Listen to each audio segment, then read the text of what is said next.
Bagaimana kita dapat menggunakan kekayaan jemaat dengan cara yang paling tepat, dan jika kita pernah menyaksikan harta tersebut digunakan dengan cara yang tidak tepat, apa yang dapat kita lakukan? Terdapat nizam dalam Jemaat Ahmadiyah di mana anggaran diusulkan baik untuk jemaat atau organisasi badan-badan.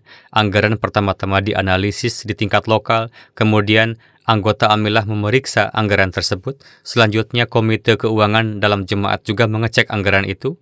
Anggaran kemudian diajukan dalam syura dan didiskusikan. Setelah itu, anggaran dibagi dan dialokasikan ke dalam kategori-kategori tertentu. Ini adalah sistem yang berlaku, tujuannya agar semuanya dilakukan dengan cara yang aman dan sistematis, sehingga kekayaan jemaat tidak dibelanjakan dengan cara yang tidak tepat.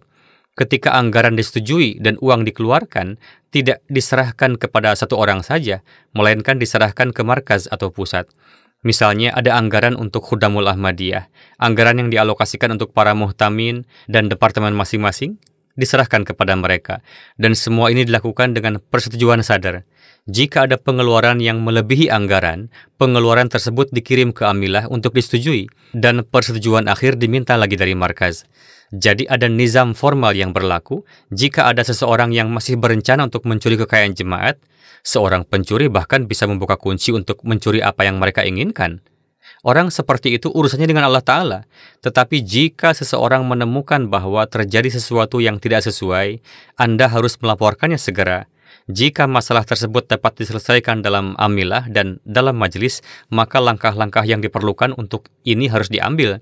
Dan jika tidak, maka harus dilaporkan ke markas, dan markas akan mengambil tindakan yang dianggap perlu. Ada seluruh proses untuk ini dalam jemaat. Jika terjadi penyimpangan keuangan dan jika ditemukan bahwa seseorang menggunakan sejumlah uang dengan tidak tepat, maka orang tersebut bertanggung jawab untuk mengembalikan jumlah tersebut. Orang seperti itu segera dibebaskan dari tugasnya. Jika jumlah uang yang digunakan secara tidak benar cukup banyak dan orang tersebut tidak mengembalikannya dalam jangka waktu yang ditentukan, maka orang tersebut juga dapat dikeluarkan dari jemaat.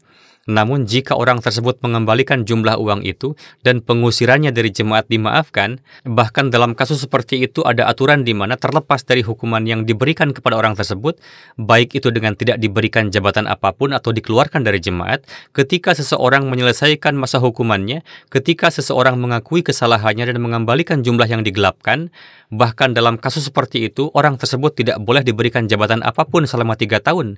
Ini adalah aturan yang berlaku. Jadi, nizam jemaat telah dirancang sedemikian rupa sehingga keuangan jemaat dijaga seaman mungkin. Inilah sebabnya Hadrat Masih Maud Islam telah bersabda, saya tidak khawatir tentang dari mana uang akan datang. Allah Ta'ala telah berjanji kepada saya bahwa aku akan menganugerahkan kekayaan kepadamu, dan bahwa pekerjaan jemaat akan terus berkembang. Jadi saya tidak khawatir dalam hal ini. Saya hanya khawatir tentang fakta bahwa orang-orang yang akan datang setelah saya, semoga mereka tidak menjadi serakah ketika melihat kekayaan.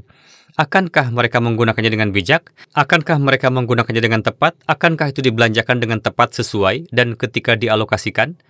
Inilah yang saya khawatirkan. Jadi kita harus memperhatikan iman kita, dan inilah yang menjadi kekhawatiran Hadrat Masih Maud salam.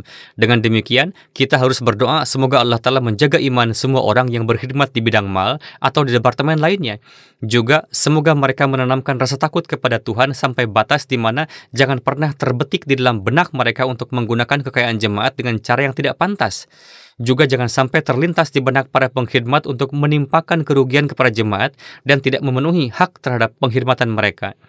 Setiap pengurus, kita menyebut mereka pemegang jabatan, tetapi sebenarnya mereka adalah pengkhidmat. Setiap pengkhidmat yang diberikan dengan tugas apapun harus menganggap pengkhidmatan mereka sebagai rahmat Tuhan, seperti yang disebutkan oleh Hadrat Muslih Maud radhiyallahu anhu dalam bait puisinya yang berbunyi, anggaplah pengkhidmatan agama ini sebagai karunia ilahi dan berkah dari Tuhan, dan gunakan kemampuan, kapabilitas, dan pengetahuan Anda untuk memenuhinya dengan cara sebaik mungkin. Jadi, setiap tanggung jawab yang berkaitan dengan jemaat, baik itu menjaga kekayaan jemaat atau membelanjakan kekayaan itu, atau apakah seseorang dipercayakan dengan masalah apapun yang berkaitan dengan tabligh, tarbiyat, atau bidang lainnya, ingatlah bahwa itu adalah amanah.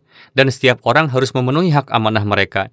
Inilah sebab Allah Ta'ala telah mengatakan bahwa Anda akan dimintai pertanggungjawaban atas amanah yang dipercayakan kepada Anda. Nabi Suci SAW telah bersabda bahwa Anda telah dijadikan pengawas di lingkup Anda masing-masing. Mereka yang menjadi penjaga, bertanggung jawab atas apa yang dipercayakan kepada mereka. Dan karenanya mereka akan dimintai pertanggungjawaban atas hal itu. Jika mereka tidak memenuhi tanggung jawab mereka, maka Allah Ta'ala akan menghukum mereka baik di dunia ataupun di akhirat. Ini terserah Allah Ta'ala sendiri, tetapi ketika sesuatu yang tidak pantas sampai ke pengetahuan kita, aturan yang berlaku adalah bahwa orang tersebut harus dibebaskan dari tugas mereka, dan jika seseorang telah melakukan penggelapan, maka orang tersebut dapat dikeluarkan dari jemaat, atau hukuman lain juga dapat dijatuhkan. Kemudian ketika tujuan untuk mana hukuman diberikan terpenuhi, jika terjadi penggelapan uang, namun jumlah uang itu dibayar kembali, orang tersebut tidak boleh diberikan jabatan selama 3 tahun.